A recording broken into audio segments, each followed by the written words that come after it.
indultando a unos delincuentes de la magnitud de esos anglosajones. ¿Bajo qué pabellón hacen la guerra a la República?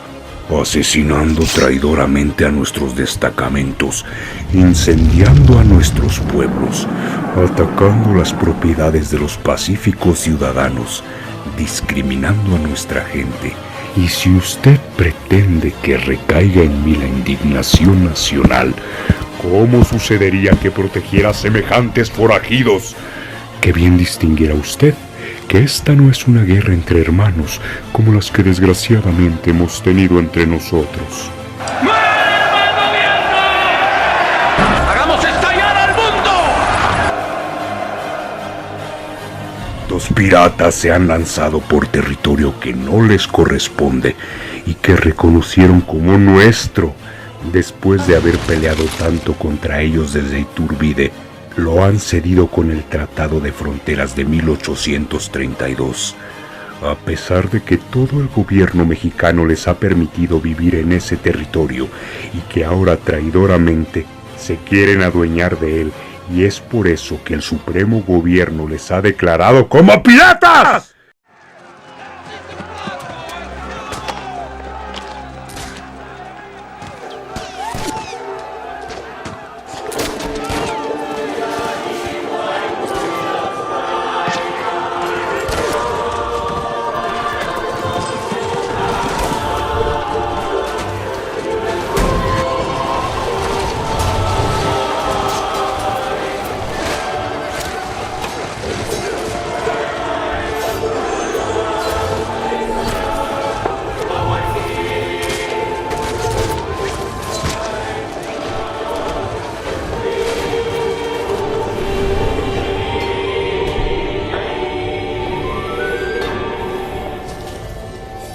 La batalla ha concluido.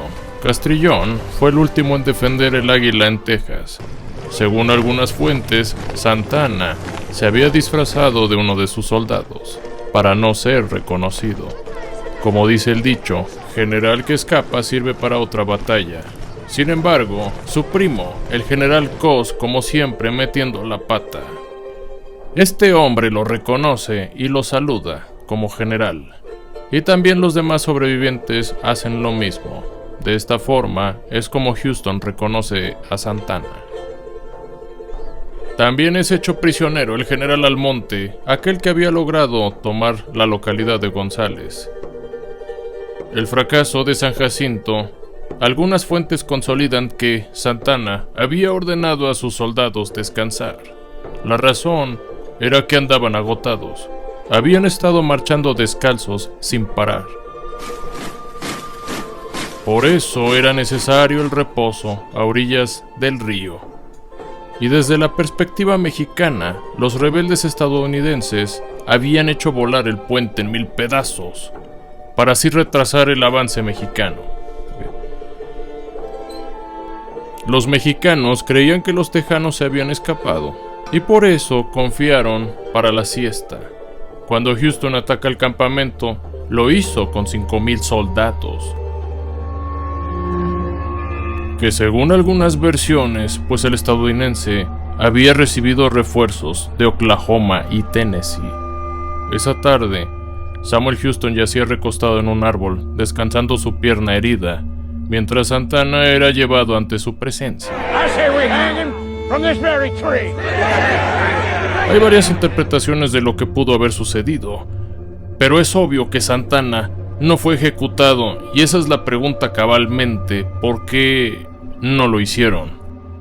Según el escritor y periodista Armando Fuentes Aguirre, Santa Anna era un seductor de patrias, es decir, un espléndido bribón que sabía cómo manipular a la gente a su antojo, y por estas habilidades el general mexicano logra evitar la muerte, mangoneando a los estadounidenses. Sin embargo, hay otras explicaciones de que Santa Anna era parte de la misma logia que Samuel Houston, es decir, del antiguo rito escocés. Pero otros dicen que no es lo mismo el antiguo rito que el rito de York. Ambos pertenecían a la masonería, Houston y Santa Anna. Santana hace un saludo de cierta índole, y esto es reconocido de inmediato por el tejano, a lo que Houston suspende inmediatamente su ejecución. Al parecer así fueron las cosas, ya que en abril del 2013, según Douglas Atkins, el jefe supremo del antiguo rito escocés, jurisdicción sur de los Estados Unidos de América, y de las altas autoridades masónicas de los Estados Unidos de América, confirmaron de forma oficial la pertenencia del general Santana a la masonería, gracias al descubrimiento del certificado que acredita su membresía en el rito escocés antiguo y aceptado de México. Pero por otro lado, hay historiadores mexicanos que afirman que el general Santana es expulsado de la masonería por sus acciones contra otros compañeros de la misma logia. De hecho, estas fuentes de la jurisdicción sur de los Estados Unidos también lo confirman. Quizá también porque Santana colaboró con las bajas mortales de los estadounidenses durante la guerra de 1846 a 1848. Es evidente que en aquellos tiempos, para ser una figura política o militar, tenías que pertenecer a ciertas logias o asociaciones secretas. Esto según algunos historiadores podría ser una justificación. Entonces, Santana se salva por realizar estos ciertos signos ante los soldados estadounidenses. Aunque también hay otras versiones que dicen que no había posibilidad de que Santana conociera estos saludos secretos, ya que no era de cepa. Pero como se les decía, hay quienes sostienen que los tejanos debieron haber estado conscientes de que el Santana había deshonrado a la masonería por haber matado a figuras masónicas como David Crockett y Jim Bowie en el Álamo, y la masacre de los tejanos en la zona de Goliat, lo cual cuando mínimo le hubieran propiciado un buen castigo. No se sabe qué pasó a ciencia cierta en San Jacinto. Algunas fuentes aquí en México afirman que el general es expulsado de la masonería. Igualmente es conocido que Santana cambiaba de partido o posición como si fuesen pañales, y luchaba por su propia gloria personal. En Morgan's Point, el gran resto del ejército mexicano aguardaba noticias del frente.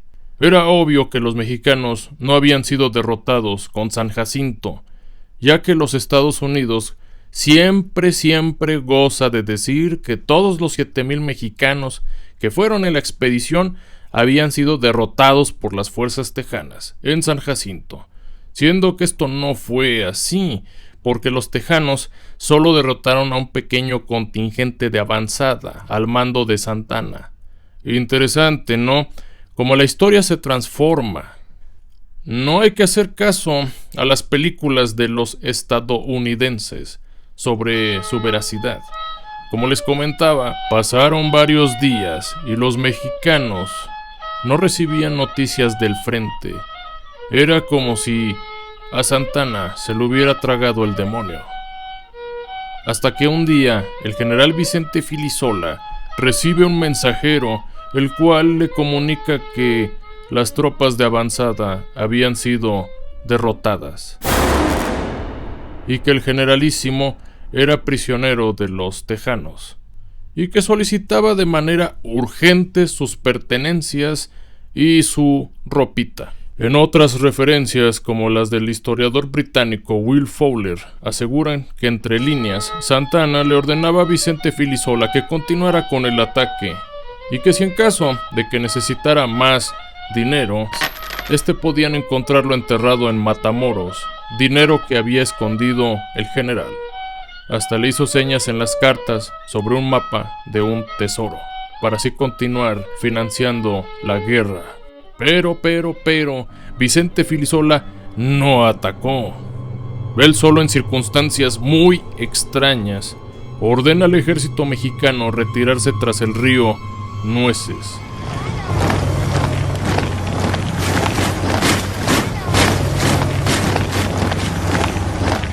Hay quienes dicen que recibió soborno de los tejanos u órdenes de los mexicanos que eran aliados de los estadounidenses. Como recordarán, en el capítulo anterior Santana recibe a un mensajero que le dice que hay una sublevación en su contra.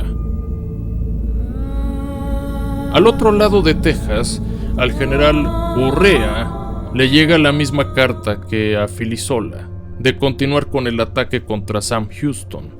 Todo esto en formato de palabras ocultas, como ya les comentaba, entre líneas, para así evitar que los tejanos sospecharan de las intenciones de Santana. En la carta también revelaba cuántos piratas quedaban y cuántos pertrechos y municiones tenían. El problema era que el general José de Urrea tenía un ejército muy pequeño y necesitaba ayuda del ejército de Filisola, pero al notar que sus intenciones eran sospechosamente turbias y antipatrióticas, opta por denunciarlo ante el Congreso. Habían miembros del Congreso que no cederían Texas tan fácilmente, y tras saber sobre las victorias del general Urrea en Goliat, lo nombran inmediatamente como general supremo del ejército mexicano en Texas. José de Urrea continúa con el ataque y decide también mantener los territorios ocupados por los mexicanos. Pero la campaña de Urrea se comprueba que los pertrechos y las municiones escaseaban, haciendo que el general termine lamentablemente retirando las tropas de Texas para siempre. Este militar mexicano nunca fue derrotado por las armas en Texas. En cuanto a Santana, junto con los demás mexicanos derrotados, son llevados a la capital de los Estados Unidos, a Washington, para desfilar ante las multitudes de los norteamericanos embravecidos, para que vieran al enemigo con el que estuvieron combatiendo durante los años 1826 más o menos hasta 1836. Hay quienes dicen que Santana es un traidor, otros dicen que es un héroe incomprendido, pero si la historia lo tilda de villano, por algo será. Quizá incomodó en su momento a alguien, o quizás no. En fin, debemos admitir que Santana es un personaje muy complejo de entender. Podríamos estar hablando de un traidor o del gran héroe nacional, ya que nuestro himno fue compuesto en honor a sus hazañas contra los enemigos de México.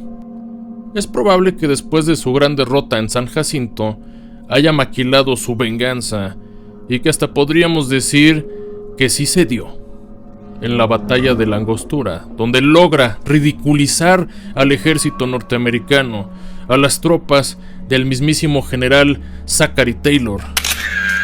Los mexicanos se lucieron en esa batalla, pues una caballería dragona mexicana llega a lanzar un ataque de 5.500 hombres y barren a las líneas enemigas estadounidenses, haciéndolos huir hasta el campamento. Creo que Peter Jackson a lo mejor se basó en esto para su Señor de los Anillos, ¿no creen? ¿Ustedes qué opinan? Déjenoslo saber en la caja de comentarios y no olviden suscribirse a nuestro canal si quieren ver más contenido como este. Más adelante, activen la campanita para que YouTube les notifique el próximo video que traigamos. Próximamente vamos a ofrecerles la guerra de los pasteles y la decena trágica. Esto fue Bruno Samurai Pictures y nos vemos en la próxima.